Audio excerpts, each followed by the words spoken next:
대한민국의 자존심 이어도 정말 중국에 뺏길 수도 있다는 공포를 여러분은 느껴보신 적 있습니까?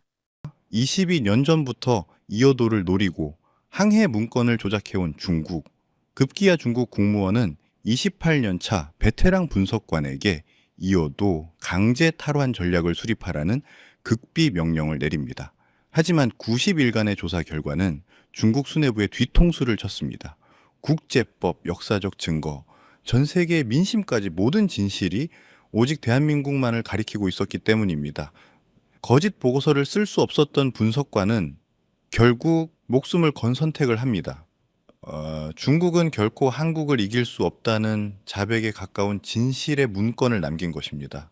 대국이라 자부하던 중국을 공포에 떨게 만든 그 충격적인 보고서의 전말, 지금 바로 확인하시죠. 영상 시청 전 여러분의 구독과 좋아요, 알림 설정은 영상 제작에 아주 큰 힘이 됩니다. 제 이름은 한줄량입니다. 저는 중국 국방부 산하 국가전략연구소에서 수석 고문이자 역사학자로 일하고 있었습니다. 그곳에서 근무한 지 벌써 32년이 되었죠.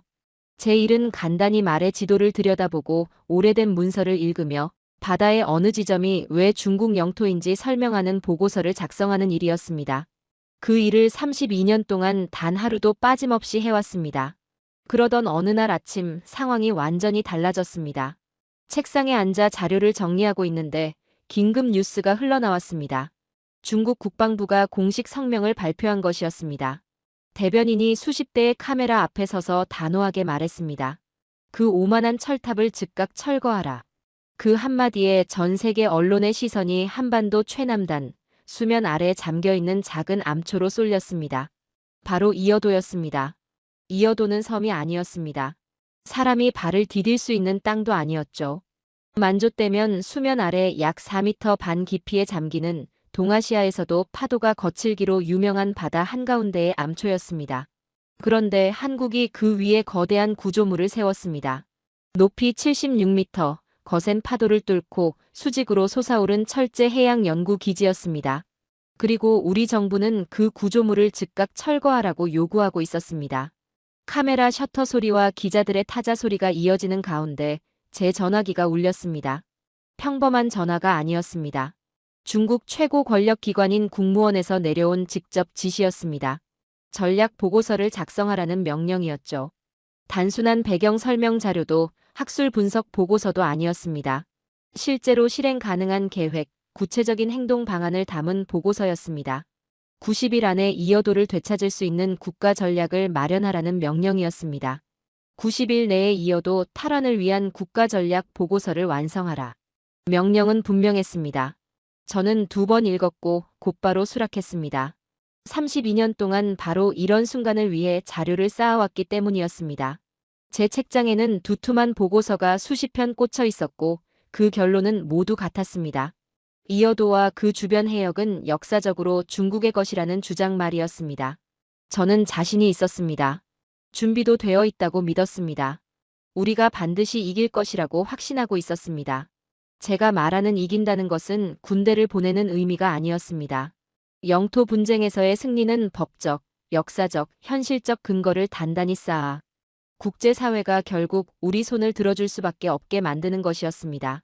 국제법정에 자료를 제출하고 우리에게 유리한 판결을 받아오는 것이었죠. 상대방이 규칙을 어긴 쪽으로 보이게 만드는 것이 제가 그려온 승리의 모습이었습니다. 저는 32년 동안 그 목표를 향해 자료를 모아왔습니다. 이어도에 대해서는 누구보다 잘 안다고 생각했습니다. 중국 고대 문헌을 수백 년 전까지 거슬러 올라가 기록을 찾았고 이른바 대륙북 연장 이론을 연구해왔습니다. 이어도가 중국 대륙과 이어진 해저 지형 위에 놓여 있으니 중국의 영토로 봐야 한다는 주장입니다. 저는 그 이론을 굳게 믿고 있었습니다. 제 경력도 그 위에 쌓여 있었습니다. 그리고 이제 정부는 그 모든 주장을 90일 안에 실제 전략으로 정리해달라고 요구하고 있었습니다. 저는 즉시 팀을 구성했습니다. 국제해양법 전문가 샤오웨이, 고지도와 고문헌 분석에 능한 역사학자 린자강, 해양 구조물의 기술을 이해하는 장웨이, 군사작전 전문가 첨보, 그리고 국제 여론과 언론 흐름을 연구하는 안나까지 불러 모았습니다. 6명은 연구소 6층 보안 분석실에 모였습니다. 벽에는 이렇게 적힌 현수막을 걸었습니다. 이어도는 우리 대륙의 연장이며 영원한 우리의 관할 지역이다. 책상을 재배치하고 모니터를 켜고 서류를 정리했습니다. 90일의 시간이 그날부터 흐르기 시작했습니다. 첫날, 저는 팀 앞에 서서 제 확신을 그대로 전했습니다. 역사가 우리 편이라고 말했고 법적 근거도 충분하다고 설명했습니다. 한국이 적절한 승인 없이 기지를 세웠으며 우리가 전체 그림을 제시하면 국제사회도 이를 인정할 것이라고 했습니다. 90일 뒤에는 완벽하고 빈틈없는 보고서를 국무원에 제출하겠다고 자신있게 말했습니다. 모두가 고개를 끄덕였고 준비는 끝난 듯 보였습니다. 하지만 그때 저는 한 가지를 말하지 않았습니다. 사실 스스로도 깊이 생각해보지 않았던 부분이었습니다. 저는 제 논거를 가장 강력한 반론과 정면으로 부딪혀 검증해본 적이 없었습니다. 32년 동안 한쪽 주장만 쌓아왔을 뿐 스스로 제 논리를 무너뜨려 보려는 시도는 하지 않았습니다. 학술 연구라면 당연히 그래야 합니다. 남이 반박하기 전에 스스로 틀릴 가능성을 점검해야 합니다. 그러나 저는 그러지 않았습니다. 결론이 너무 분명하다고 믿었기 때문이었습니다. 연구소는 필요한 모든 자료를 제공했습니다. 기밀정부 문서, 군사위성 영상, 한국 기지의 공학자료, 그리고 유엔의 유엔해양법 협약을 포함한 방대한 국제해양법 자료까지 모두 확보할 수 있었습니다. 도구도 있었고 시간도 충분하다고 생각했습니다. 각자의 역할도 분명했습니다. 샤오웨이는 유엔해양법 협약을 중심으로 법적 체계를 정리하기로 했고 린자강은 역사 기록을 찾기로 했습니다. 장웨이는 한국 기지의 구조와 기술을 분석했고 천보는 군사, 외교적 대응 방안을 구상했습니다. 안나는 전 세계 언론과 각국 정부의 입장을 정리해 국제사회의 인식을 파악하기로 했습니다. 저는 전체를 조율하며 보고서 초안을 작성하기 시작했습니다. 그 보고서가 승리의 전략이 될 것이라 믿었습니다. 처음 며칠은 순조로웠습니다. 모두가 집중해 자료를 정리했고 방 안에는 키보드 소리와 종이 넘기는 소리만 가득했습니다. 저는 책상 사이를 오가며 진행 상황을 확인했고 프로젝트는 계획대로 흘러가는 듯 보였습니다. 그러나 1회째 되던 날 린자강이 저를 불렀습니다. 그는 한국이 이어도 기지를 계획하고 건설하던 1990년대 초반의 문서를 정리하고 있었습니다. 내부 메모, 외교 기록, 공식 발표 자료까지 모두 펼쳐놓고 있었습니다. 그리고 한 부분을 가리켰습니다. 아무것도 적혀있지 않은 공백이었습니다. 한국은 계획을 공개적으로 발표하고 공학조사를 진행하고 설계를 확정하고 여러 해에 걸쳐 건설을 마쳤습니다. 전체 과정이 약 8년이었습니다.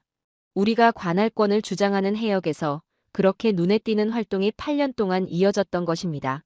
린자강이 조용히 물었습니다. 그 8년 동안 공식 항의는 몇 건이었습니까? 저는 답을 이미 알고 있었습니다. 그래도 말해보라고 했습니다. 한 건도 없습니다. 공식 항의도 외교 서한도 공개 성명도 없었습니다. 한국이 암초 위에 거대한 철제 구조물을 세우는 8년 동안 우리는 침묵하고 있었습니다. 그 기록을 바라보는 순간 저는 그 의미를 즉시 이해했습니다. 국제법에서는 분쟁 지역에서 상대국의 행동에 대해 아무런 이해 제기를 하지 않으면 그 침묵은 동의로 해석될 수 있습니다. 이를 묵인이라고 합니다.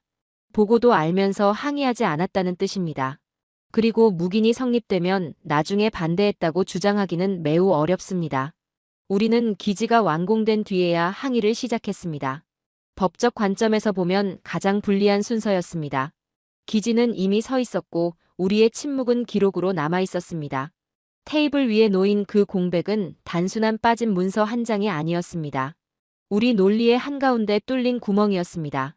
90일 중 이미 30일이 지나 있었습니다. 그리고 제가 그렇게 확신하던 기반이 조용히 흔들리기 시작하고 있었습니다. 첫 번째 주가 끝나가고 있었습니다. 저는 6층 분석실 화이트보드 앞에 서서 지난 7일 동안 적어 내려간 메모들을 천천히 살펴보고 있었습니다. 옆에서는 린자강이 그날 아침 일찍 문서 보관실에서 가져온 서류 더미를 계속 넘기고 있었고 다른 팀원들은 각자 자리에서 조용히 자료를 정리하고 있었습니다. 종이 넘기는 소리와 키보드 두드리는 소리가 방 안을 채우고 있었죠. 겉으로 보기에는 평범한 오후였지만 분위기는 전혀 평범하지 않았습니다. 린자강이 파일을 내려놓고 저를 불렀습니다. 별다른 설명은 없었습니다. 그저 테이블을 가리키며 제가 직접 보기를 기다리고 있었죠.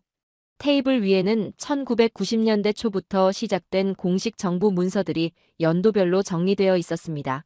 저는 첫 번째 묶음을 살펴봤고, 이어 다음 묶음, 그 다음 묶음을 넘겼습니다. 넘길수록 한 가지 사실이 점점 또렷해졌습니다. 8년이라는 긴 시간 동안 파일이 거의 비어 있었습니다. 그 8년 동안 한국은 조용하지 않았습니다. 오히려 매우 눈에 띄는 일을 하고 있었습니다. 먼저 이어도 주변에 대한 공식 해양 조사를 실시했고, 이어 암초 위에 영구과학 연구기지를 세우겠다고 서면으로 발표했습니다. 그 다음에는 설계를 확정하고 공학 인력을 투입하고 자재를 확보해 실제 공사에 들어갔습니다. 철제가 잘리고 용접되었으며 대형 장비가 바다로 이동했습니다. 수천 톤의 자재가 바닷속에 내려가 단단히 고정되었습니다. 이 모든 과정은 공개적으로 진행됐습니다. 누구나 볼 수 있는 일이었고 비밀도 아니었습니다. 그런데 그 현장은 우리가 관할권을 주장하는 암초 위였습니다. 린자강이 말없이 던진 질문은 분명했습니다. 그동안 우리의 대응은 어디에 있었습니까? 공식 외교 항의서는 어디 있었습니까? 한국 정부에 보낸 이의 제기 문서는 어디 있었습니까? 국제사회를 향한 공개 성명은 어디 있었습니까? 8년 동안 공사가 이어지는 동안 우리의 목소리는 어디에 있었습니까? 저는 직접 파일을 다시 뒤졌습니다. 혹시라도 빠진 문서가 있을까 싶었습니다. 하급 관료의 메모 한 줄이라도, 누군가 문제를 인식했다는 흔적이라도 찾고 싶었습니다. 그러나 결과는 같았습니다. 한국 정부에 제출된 공식 항의도 없었고 국제기구에 등록된 이의도 없었습니다. 우리가 영유권을 주장하는 해역에서 거대한 구조물이 세워지는 동안 우리는 사실상 침묵하고 있었습니다. 그 순간 이 침묵이 무엇을 의미하는지 저는 이미 알고 있었습니다. 그래도 확인이 필요했습니다. 국제해양법 전문가 샤오웨이를 불렀습니다. 그녀는 자료를 하나하나 확인한 뒤 조용히 말했습니다. 국제법에는 묵인이라는 개념이 있다고요. 한 나라가 분쟁 지역에서 구조물을 세우거나 조사를 진행하는 등 중요한 행동을 할 때 같은 지역에 대해 권리를 주장하는 다른 나라가 아무런 항의도 하지 않으면 그 침묵은 수용으로 해석될 수 있다는 것이었습니다. 공식 동의는 아니지만 실질적인 수용으로 판단될 수 있다는 설명이었습니다. 논리는 단순했습니다. 정말로 불법이라고 생각했다면 말했을 것이라는 것입니다. 외교 서한을 보내고 성명을 발표하고 문제를 제기했을 것이라는 전제입니다. 아무 행동도 없었다면 그 지역을 자신의 영토로 강하게 인식하지 않았다고 볼 수 있다는 것이었습니다. 샤오웨이는 덧붙였습니다. 우리의 8년 침묵이 곧바로 영유권을 무효로 만드는 것은 아니지만 국제재판소가 이 사안을 검토한다면 반드시 그 공백을 문제 삼을 것이라고 했습니다. 중국이 그 지역을 자국 해역이라고 믿었다면 왜 8년 동안 아무 말도 하지 않았는가? 그 질문에 우리는 뚜렷한 답을 제시하기 어렵다고 했습니다. 저는 창가로가 도시를 내려다봤습니다. 국무원이 요구한 것은 이어도 탈환 전략이었습니다. 그러나 무언가를 되찾으려면 그것이 처음부터 우리 것이었고 단 한 번도 포기하지 않았다는 점을 설득력 있게 보여줘야 합니다. 8년의 침묵은 그 주장에 깊은 상처를 남기고 있었습니다. 논거가 완전히 사라진 것은 아니었습니다. 역사적 자료와 지리적 주장도 남아 있었습니다. 하지만 기초가 놓이기도 전에 균열이 생긴 셈이었습니다. 저는 린자강에게 다시 한번 전면 재검토를 지시했습니다. 혹시라도 놓친 기록이 있는지, 다른 부서에 분류된 문서가 있는지 모두 확인하라고 했습니다. 그는 이틀 동안 디지털 자료와 종이 문서를 모두 대조했고 외부 기록과도 교차 검증했습니다. 그러나 결론은 바뀌지 않았습니다. 건설 기간 동안의 공식 이해 기록은 사실상 존재하지 않았습니다. 더 받아들이기 어려웠던 것은 우리가 왜 침묵했는지 그 이유였습니다. 특별한 음모가 있었던 것은 아니었습니다. 그 시기 정부의 관심은 대만 문제와 남중국해 분쟁에 집중되어 있었습니다. 이어도는 우선순위에서 밀려 있었습니다. 담당 부서도 전담 인력도 사실상 없었습니다. 그렇게 몇 년이 흘렀고 아무도 공식 대응을 하지 않았습니다. 우리가 항의를 시작했을 때는 이미 구조물이 완성된 뒤였습니다. 기지는 운영 중이었고 한국 과학자들이 그 안에서 연구를 진행하고 있었습니다. 구조물은 국제기상기관과도 자료를 공유하고 있었습니다. 계획 단계에서 제기했어야 할 항의가 완공 이후에야 이루어진 것이었습니다. 국제적으로 그 의미는 전혀 달랐습니다. 린자강은 또 다른 차이를 지적했습니다. 우리의 파일은 비어 있었지만 한국의 기록은 빼곡히 채워져 있었습니다. 공학조사, 환경영향평가, 공식 발표, 국제통보, 진행 보고까지 체계적으로 남아 있었습니다. 그들은 자신들의 권한 안에서 진행한 일이라는 점을 문서로 축적해두고 있었습니다. 절차적으로도 빈틈이 거의 없었습니다.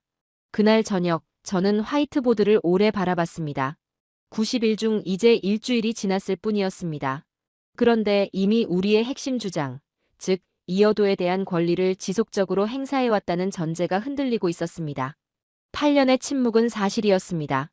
비어있는 파일도 사실이었습니다. 묵인이라는 법적 개념도 부정할 수 없는 현실이었습니다. 저는 화이트보드에 크게 적었습니다. 8년의 침묵, 묵인 위험, 모든 논거 약화. 그리고 팀원들에게 오늘은 여기까지 하자고 했습니다. 아직 83일이 남아 있었습니다. 다음 날 아침 샤오웨이가 전체 법적 분석을 발표할 예정이었습니다. 상황이 더 분명해질수록 우리가 마주해야 할 현실도 더 선명해질 것이라는 예감이 들고 있었습니다. 전날 화이트보드에 8년의 침묵, 묵인 위험, 모든 논거 약화라고 적어둔 다음 날 아침이었습니다. 샤오웨이가 누구보다 일찍 분석실에 들어왔습니다. 얼굴에는 피곤함이 그대로 드러나 있었습니다. 밤새 자료를 붙잡고 씨름한 흔적이었습니다. 두툼한 서류철을 테이블 위에 내려놓더니 말없이 동중국해 대형 지도를 펼쳤습니다. 자와 빨간 마커를 꺼내들고 선을 2개 그었습니다.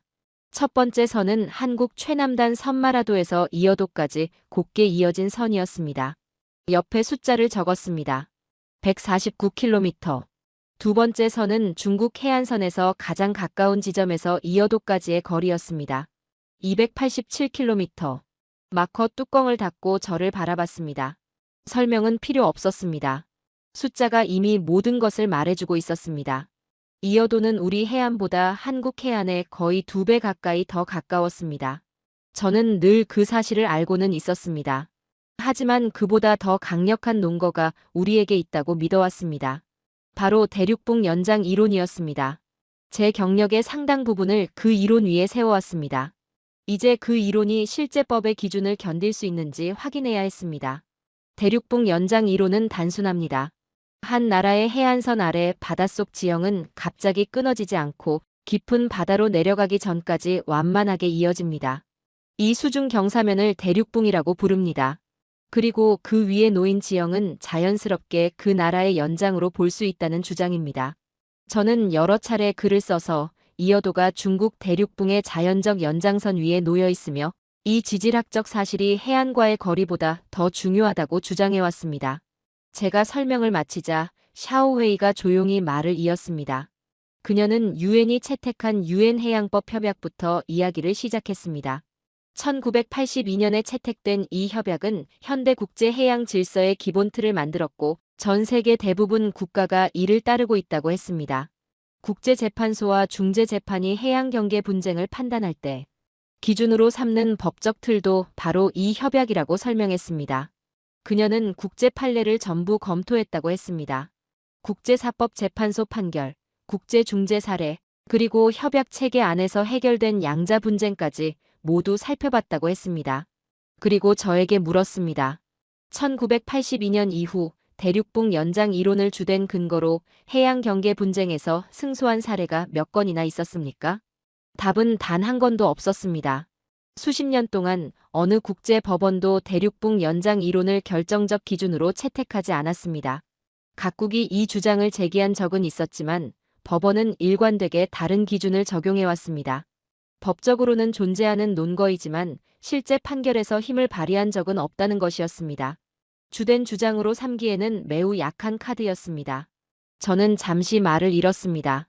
그 이론은 제 학문적 기반이었고 제 확신의 중심이었습니다. 그런데 법정에서는 거의 인정받지 못한 논리였다는 사실이 눈앞에 놓여 있었습니다. 그렇다면 법원은 어떤 기준을 쓰느냐고 물었습니다.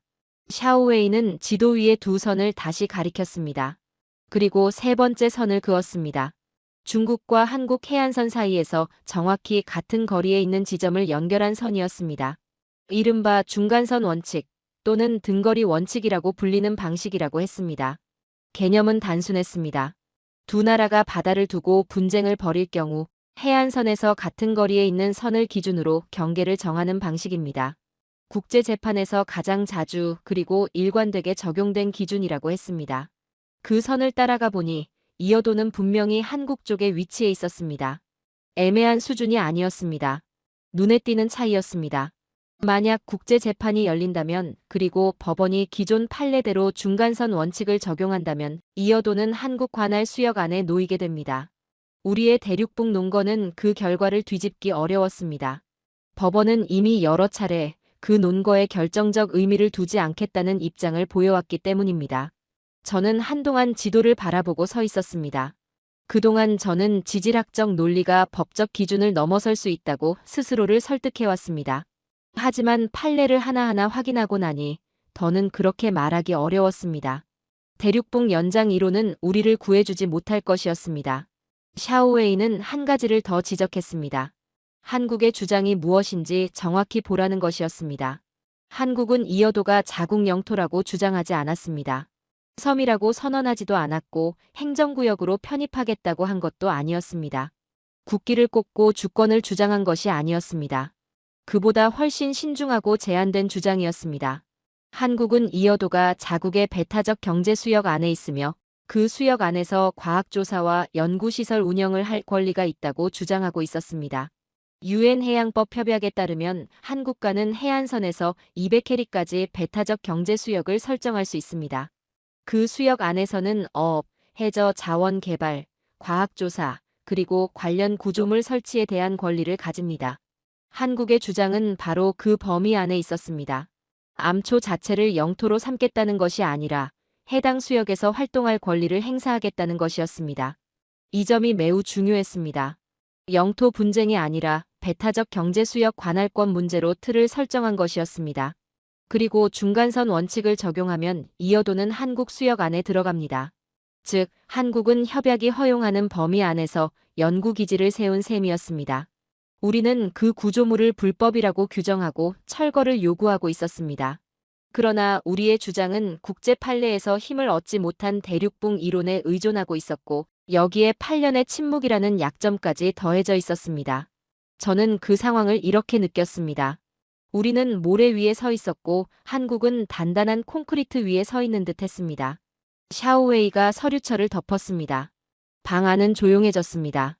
장웨이는 말없이 자료를 보고 있었고 첨보는 지도를 응시하고 있었습니다. 안나는 펜을 쥔 채 멈춰 있었습니다. 저는 화이트보드 앞으로 가서 두 줄을 더 적었습니다. 대륙붕 이론, 국제 판례 없음. 중간선 원칙, 이어도는 한국 쪽. 이제 문제는 두 개가 되었습니다.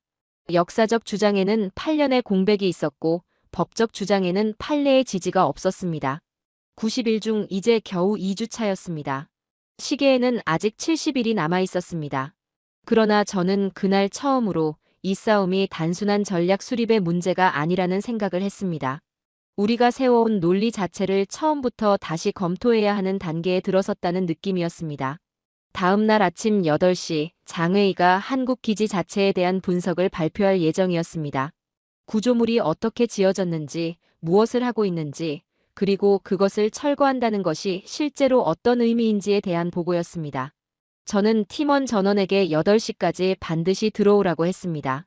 지금까지 들은 이야기만으로도 충분히 무거웠습니다. 하지만 직감적으로 다음 보고는 더 복잡하고 더 현실적인 문제를 우리 앞에 놓을 것 같다는 생각이 들고 있었습니다. 장웨이는 늘 그랬듯이 정각 8시에 들어왔습니다. 불필요한 말을 하지 않는 사람이었습니다. 노트북을 연결하자 회의실 앞 대형 화면에 이어도 해양과학기지의 3차원 모델이 나타났습니다. 화면 속 구조물은 천천히 회전하고 있었습니다. 평평한 기단 위에 8개의 다리로 떠받쳐진 회색 철탑, 사방이 탁 트인 바다 한가운데 서 있는 모습이었습니다. 사진으로 본 적은 있었지만 부품 하나하나 분해된 모델을 보니 규모와 복잡함이 전혀 다르게 느껴졌습니다. 장웨이는 아래에서부터 설명을 시작했습니다. 이어도 암초는 해수면 아래 40m 깊이에 놓여 있습니다. 얕은 바다가 아니었습니다. 그 깊이에서는 수압이 강하고 조류도 빠르며 바닥은 평평하지 않습니다. 오랜 세월 침식된 거친 안반이 이어져 있는 환경이었습니다. 한국이 가장 먼저 해결해야 했던 문제는 그 불안정한 바닥에 구조물을 어떻게 고정하느냐는 것이었습니다.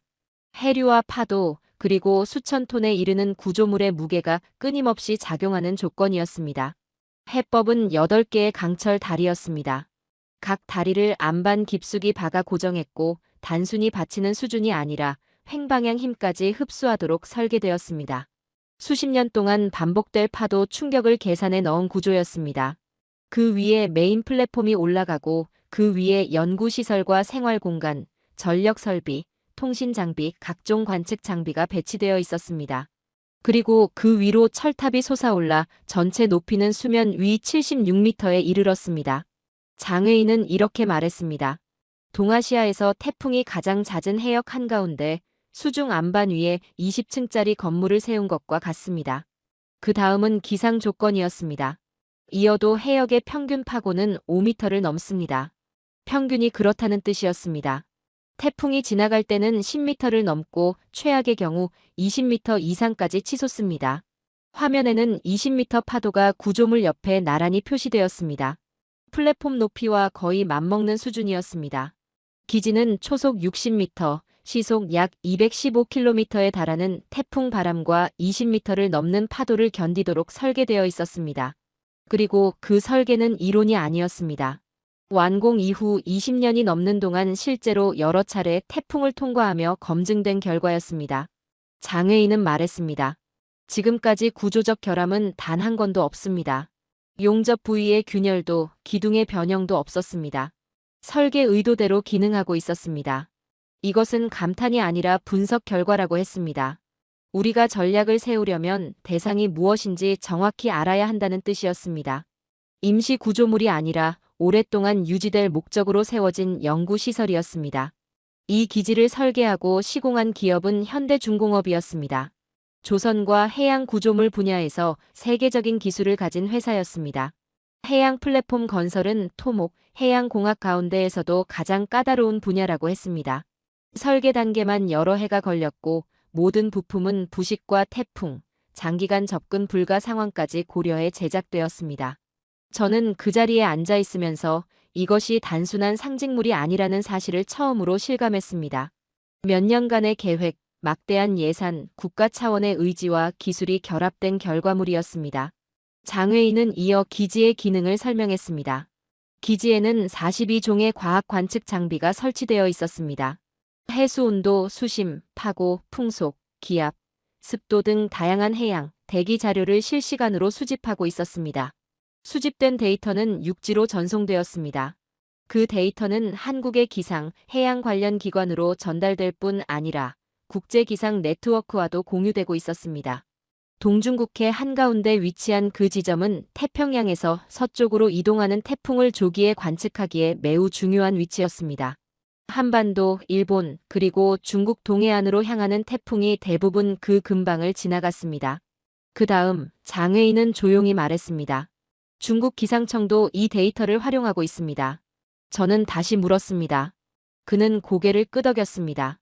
우리 기상청은 이어도 기지의 태풍 관측 데이터를 받아 저장성과 푸젠성에 반영하는 태풍 경보의 정확도를 높이고 있었습니다. 태풍이 언제 상륙할지, 어느 지역이 가장 큰 피해를 입을지 예측하는 데 참고하고 있었습니다. 공식적으로는 불법 시설이라고 규정하며 철거를 요구하는 구조물이 실제로는 우리 국민의 생명과 재산을 보호하는 데 사용되고 있었습니다. 그 순간 방 안의 공기가 달라졌습니다. 첨보가 말을 이었습니다. 그는 군사적 선택지를 검토해왔습니다. 해군을 동원한 압박, 물리적 점령, 파괴 작전까지 모두 검토했다고 했습니다. 결론은 분명했습니다. 기술적으로는 가능하다고 했습니다. 그러나 그 뒤에 따라올 국제적 파장은 감당하기 어렵다고 했습니다. 국제기상 네트워크의 데이터를 제공하는 과학연구시설을 공격하는 것은 즉각적인 외교적 반발을 불러올 것이고 무역 제재와 외교적 고립으로 이어질 가능성이 크다고 했습니다. 무엇보다 더 큰 문제는 남중국해였습니다. 우리가 남중국해에서 주장해온 논리, 역사적 권리와 평화적 이용, 과학 연구를 근거로 한 존재 정당성이 그대로 우리에게 되돌아올 것이라고 했습니다. 우리가 동중국해에서 힘으로 문제를 해결하면 남중국해에서의 우리 주장도 설득력을 잃게 된다는 뜻이었습니다. 첨보는 단호하게 말했습니다. 이어도에서 얻는 것보다 잃는 것이 훨씬 큽니다. 이것은 전략이 아닙니다. 그날 하루가 끝날 무렵 저는 화이트보드 앞에 다시 섰습니다. 8년의 침묵, 묵인 위험, 대륙봉 이론, 국제 판례 없음, 중간선 원칙, 이어도는 한국 수역, 구조물 20년 이상 무결함, 태풍 데이터, 우리 기상청 활용, 군사 행동, 결과 감당 불가. 90일 중 40일이 지나 있었습니다. 처음에는 탄탄하다고 믿었던 논거들이 하나씩 시험을 거치며 약해지고 있었습니다. 철탑은 바다 위에 단단히 서 있었고 우리는 그 앞에서 점점 설 자리를 잃고 있었습니다. 저는 팀원들에게 말했습니다. 내일은 국제 여론을 보겠습니다. 안나는 지난 2주 동안 국제 언론과 각국 정부 입장을 분석해왔습니다. 우리가 외부 지지를 얻을 현실적인 길이 있는지 확인해야 했습니다. 다음 날 아침 그녀가 그 결과를 발표할 예정이었습니다. 이제 남은 시간은 50일이 채 되지 않았습니다. 그리고 문제는 점점 더 단순해지고 있었습니다. 우리가 무엇을 믿고 싶어 하는지가 아니라 국제사회가 무엇을 사실로 보고 있는지가 기준이 되고 있었습니다. 6주가 지났을 때 국무원에서 새로운 지시가 내려왔습니다. 책상 앞 연구만으로는 부족하니 팀원 중 한 명이 직접 이어도 해역을 방문해 현장 보고서를 제출하라는 내용이었습니다. 그 임무는 저에게 주어졌습니다. 저는 자료를 내려놓고 저장성 저우산 항구에서 해군 함정에 승선했습니다. 배는 동중국해를 향해 남쪽과 동쪽으로 나아갔고 몇 시간 뒤 이어도 암초 인근 해역에 도착했습니다. 지난 6주 동안 저는 기지 사진을 수도 없이 받고 장외이의 3차원 모델도 세밀하게 분석했습니다. 어떤 모습일지 안다고 생각했습니다. 그러나 그것은 착각이었습니다. 함교에 서서 쌍안경으로 실제 바다 위에 서 있는 구조물을 바라보는 순간 사진과 모델이 전하지 못했던 무게가 느껴졌습니다. 바다는 거칠었습니다. 배는 파도에 따라 규칙적으로 오르내리고 있었습니다. 그 흔들리는 회색 수면 한가운데 사방 수백 킬로미터의 육지 하나 보이지 않는 자리에서 기지가 수직으로 솟아 있었습니다. 8개의 다리 위에 선 회색 구조물. 기단에는 하얀 포말이 끊임없이 부딪혔고 상부는 낮은 구름 속으로 스며들 듯 이어져 있었습니다. 높이 76m. 그곳에 마치 처음부터 존재했던 것처럼 서 있었습니다. 사진보다 훨씬 더 영속적으로 느껴졌습니다. 옆에 서 있던 해군 장교가 조용히 말했습니다. 힘으로는 부술 수 있을지 모릅니다. 하지만 저것이 상징하는 결정과 시간은 같은 방식으로 부술 수 없습니다. 저는 대답하지 않았습니다. 파도가 다리를 때리고 물러나고 다시 밀려왔습니다. 기지는 흔들리지 않았습니다. 제자리에 제 목적대로 서 있었습니다. 저우산으로 돌아가기 전까지 몇 시간을 해역에 머물렀습니다. 외벽 상태, 상부 장비, 기단 주변 파도 흐름까지 세세히 기록했습니다. 눈으로 확인한 내용은 장외이의 기술 보고와 다르지 않았습니다. 그러나 직접 보는 일은 보고서에 적힌 숫자와 문장에 전혀 다른 무게를 더해 주었습니다. 20년이 넘는 태풍을 버텨냈다는 말이 그 자리에서는 단순한 기록이 아니었습니다. 베이징으로 돌아와 현장 보고서를 제출한 뒤 곧바로 6층 분석실로 올라갔습니다. 안나가 국제 여론 분석을 마치고 발표를 준비하고 있었습니다. 안나는 6주 동안 각국 정부의 공식 성명, 국제법 해설, 학술 논문, 해외 언론 보도를 체계적으로 정리했습니다. 화면에는 나라별 입장이 정리되어 있었습니다. 먼저 미국이었습니다. 미국은 공식 문서에서 이어도 문제를 언급하며 해당 사안이 국제해양법 체계 안에서 다뤄져야 한다는 입장을 밝혔습니다. 해양 분쟁은 강압이 아니라 법적 절차로 해결해야 한다는 원칙을 강조해왔습니다. 그 기준을 적용하면 우리의 철거 요구는 설득력을 얻기 어려웠습니다. 다음은 일본이었습니다. 일본은 자국의 해양 분쟁에서 중간선 원칙을 근거로 주장을 펼치고 있었습니다. 이어도 문제에서 그 원칙을 부정하는 논리를 지지한다면 자국 입장도 흔들릴 수밖에 없었습니다. 일본 역시 기존 국제법 체계에 기반한 입장을 유지하고 있었습니다. 안나는 유럽연합, 오스트레일리아, 그리고 여러 동남아시아 국가들의 공식 입장도 정리했습니다. 공통적으로 규칙에 기반한 해양 질서를 지지한다는 표현을 사용하고 있었습니다. 이 말은 결국 유엔의 유엔 해양법 협약 체계를 지지한다는 의미였습니다. 그리고 그 책에는 중간선 원칙을 중심으로 해양 경계를 판단하고 있었습니다. 안나는 또 하나의 수치를 제시했습니다. 이어도 기지 데이터를 활용한 국제학술지 논문이 340편을 넘는다고 했습니다. 세계 각국의 연구기관이 이 데이터를 활용해 해양과 대기 연구를 진행해왔습니다. 기지는 단순한 구조물이 아니라 국제과학 인프라의 일부로 기능하고 있었습니다. 마지막으로 안나는 해외 언론 보도를 정리했습니다. 외국 보도에서 가장 많이 반복된 시각은 이랬습니다. 합법적 절차에 따라 건설되어 20년 넘게 운영되고 국제기상 관측에 기여해온 과학연구기지를 큰 나라가 철거하려 한다는 이야기였습니다. 그것이 국제사회가 읽고 있는 구도였습니다. 발표가 끝났을 때 화이트보드는 거의 가득 차 있었습니다. 8년의 침묵, 묵인 위험, 대륙붕 이론, 판례 지지 없음, 중간선 원칙, 이어도는 한국 수역, 구조물 20년 무결함, 데이터, 우리 기상청 활용, 군사행동, 전략적 손실, 국제 여론, 규칙 기반 질서 지지. 90일 중 20일이 남아 있었습니다. 저는 팀원들에게 오늘은 쉬라고 했습니다. 다음 날 아침 5명 모두가 자리한 가운데 제가 어떤 보고서를 쓸지 결정하겠다고 말했습니다. 그 결정을 글로 옮기기 전에 제 입으로 먼저 전하고 싶었습니다. 32년 동안 저는 한 방향으로만 논거를 쌓아왔습니다. 결론이 분명하다고 믿었기 때문이었습니다. 그러나 6주 동안의 검토는 저에게 다른 사실을 보여주었습니다. 진실은 주장하는 목소리의 크기에서 나오지 않았습니다. 그 주장이 실제 세계의 기준과 시간의 검증을 견딜 수 있는지에서 드러났습니다.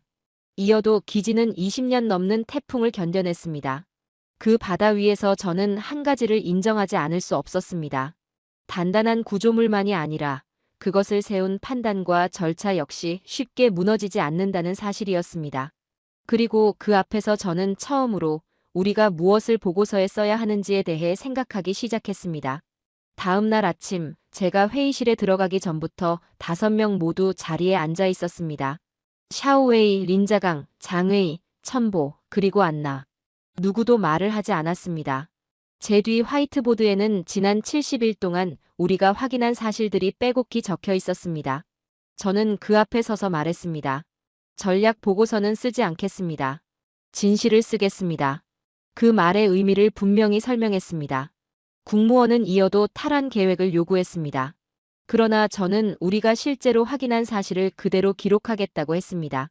8년의 침묵, 이어도를 한국 수역에 두는 법적 구조, 기지의 기술적 실체, 우리에게 불리한 국제 여론, 그리고 강경 행동이 가져올 군사적, 외교적 손실까지 모두 담겠다고 했습니다. 그것이 제 결정이었습니다. 잠시 정적이 흘렀습니다. 가장 먼저 입을 연 사람은 샤오웨이였습니다. 거짓 논거로 전쟁을 정당화하는 법률가는 되고 싶지 않다고 했습니다. 장웨이는 말없이 고개를 끄덕였습니다. 안나는 국제 여론 자료를 정리하며 이미 같은 결론에 도달해 있었고 제가 어떤 선택을 하는지 지켜보고 있었다고 했습니다. 첨보는 이길 수 없는 충돌로 병력을 내모는 문서보다 불필요한 충돌을 막는 보고서가 국가에 더 가치 있다고 했습니다. 린자강은 한참 침묵하다가 동의한다고 말했습니다. 그날부터 남은 20일 동안 우리는 보고서를 작성했습니다. 저는 본문을 썼고 다른 5명은 사실 확인과 수치 검증, 법률 인용 점검을 맡았습니다. 첫 장은 제가 직접 썼습니다. 문장을 부드럽게 고치지 않았습니다.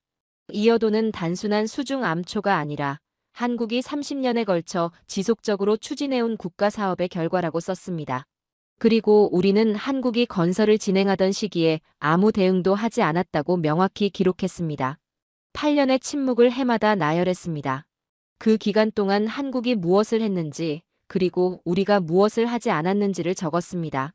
묵인이라는 법적 개념이 어떤 의미를 가지는지 설명했습니다. 변명하지 않았습니다. 그대로 썼습니다. 법적 분석에서는 중간선 원칙과 거리 수치를 명시했습니다. 마라도에서 이어도까지 149km, 중국 해안선에서 287km, 유엔의 유엔 해양법 협약 체계 안에서 대륙붕 연장 이론이 판례상 결정적 기준이 되지 못했다는 점을 분명히 밝혔습니다.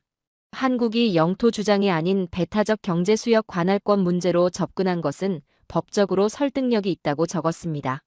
법률 지식이 없는 사람도 이해할 수 있도록 쉽게 풀어 썼습니다. 장외희의 기술 분석도 그대로 담았습니다. 수면 아래 40m 안반에 박힌 8개의 강철 다리, 3,400톤 규모의 구조물, 20년 넘도록 구조적 결함이 없었다는 사실, 그리고 42종의 관측 장비가 가동 중이라는 내용까지 빠짐없이 포함했습니다. 특히 우리 기상청이 이 기지의 태풍 데이터를 활용해 저장성과 푸젠성 주민에게 경보를 발령하고 있다는 사실은 별도 단락으로 분리해 적었습니다. 읽는 사람이 그 문장과 직접 마주하도록 하기 위해서였습니다. 안나의 국제 여론 분석도 전체 그림으로 제시했습니다. 미국, 일본, 유럽연합, 오스트레일리아를 포함한 여러 국가들이 규칙 기반 해양 질서를 지지하고 있다는 점, 이어도 기지 데이터를 활용한 국제 학술 논문이 340편이 넘는다는 점, 해외 언론이 우리 요구를 어떻게 해석하고 있는지까지 모두 담았습니다. 부분 인용이 아니라 흐름 전체를 보여주었습니다. 첨보의 군사 분석도 결론을 그대로 옮겼습니다. 물리적 행동은 기술적으로 가능하지만 전략적으로는 재앙이라는 판단이었습니다. 이어도에서 얻는 실익은 제한적인 반면 남중국해를 포함한 다른 해양 분쟁에서 우리의 신뢰를 즉각 약화시킬 가능성이 크다고 적었습니다. 전략이 아니다라는 그의 표현을 그대로 인용했습니다. 보고서는 총 198페이지였습니다. 90일째 되는 날, 저는 보고서를 들고 국무원 위 하이펑 부부장 집무실을 찾았습니다. 혼자 들어갔습니다. 표지에는 제가 붙인 제목이 적혀 있었습니다. 이어도 해역의 역사적 실체와 국가 전략의 현실적 재고. 그는 요약본을 읽기 시작했습니다. 10분, 20분, 30분이 지났습니다. 보고서를 내려놓고 저를 바라보며 말했습니다. 이것은 패배를 인정하라는 문서라고 했습니다. 이대로 올라가면 제 자리도 자신의 자리도 안전하지 않을 것이라고 했습니다. 저는 답했습니다. 패배를 권하는 것이 아니라 현실을 보자는 것이라고 했습니다. 이길 수 없는 대결로 병력을 내보내고 그 결과로 다른 모든 해양 분쟁에서 우리의 논거를 약화시키는 것은 총성이 아니라고 했습니다. 오히려 그 반대라고 했습니다. 그는 한참 창밖을 바라보다가 결국 제가 쓴 그대로 보고서를 올리겠다고 했습니다. 나라에는 사실을 말하는 사람이 필요하다고 했습니다. 결과는 곧 나왔습니다. 연구소는 폐쇄되었습니다. 저는 수석 고문직에서 연구 해임됐습니다. 샤오웨이, 린자강, 장웨이, 첨보, 안나는 모두 다른 자리로 이동하거나 기관을 떠났습니다. 6층 분석실은 공식적으로 사라졌습니다. 그러나 몇 달이 지나면서 정부의 공식 발언은 달라지기 시작했습니다. 강경한 표현은 줄어들었고 공개적 압박도 잦아들었습니다. 내부 기조는 대결보다는 계산과 관리 쪽으로 이동하는 듯 보였습니다. 보고서가 직접적인 원인이었는지 확인할 방법은 없었습니다. 하지만 그 이후 가장 무모한 선택지가 사라졌다는 사실은 분명했습니다. 저는 베이징을 떠나 외곽의 작은 서재로 옮겼습니다. 책상 위에는 두 문서가 나란히 놓여 있습니다. 젊은 시절 스승이 남긴 경고문, 그리고 제가 제출한 198페이지의 보고서 사본입니다. 스승은 경고했습니다. 대응하지 않으면 결과가 따를 것이라고 했습니다. 우리는 듣지 않았습니다. 그 보고서는 우리가 무엇을 놓쳤는지, 그리고 그대로 밀어붙였다면 무엇을 더 잃었을지를 기록한 문서입니다. 그것이 제가 쓴 내용이었습니다. 역사학자로서 저는 한 가지를 배웠습니다. 국가는 힘으로 모든 것을 얻을 수 있는 것처럼 보일 때가 있습니다. 하지만 바다는 다릅니다. 바다는 주장보다 기록을, 목소리보다 시간을 남깁니다. 이어도 앞에서 저는 그 사실을 인정했습니다. 그리고 그 인정이야말로 제가 끝내 지켜낸 마지막 전략이었습니다. 오늘의 이야기는 여기까지입니다. 연구소는 폐쇄되었고 보고서를 썼던 이들은 뿔뿔이 흩어졌습니다. 하지만 그들이 남긴 198페이지의 기록은 중국의 서슬 퍼런 칼날을 멈춰 세웠습니다. 바다는 아무것도 감추지 않습니다. 우리가 보지 않으려 했던 8년의 공백은 묵인이라는 이름으로 돌아왔고 거친 파도 속에서도 흔들리지 않는 이어도 기지는 기술과 절차의 힘을 증명하고 있습니다. 역사는 승자의 기록이라고들 합니다. 하지만 이 바다에서만큼은 역사는 준비하고 행동한 자의 편이었습니다. 오늘 이 이야기가 여러분에게 유익하셨다면 구독과 좋아요, 알림 설정으로 응원해주세요. 시청해주셔서 감사합니다.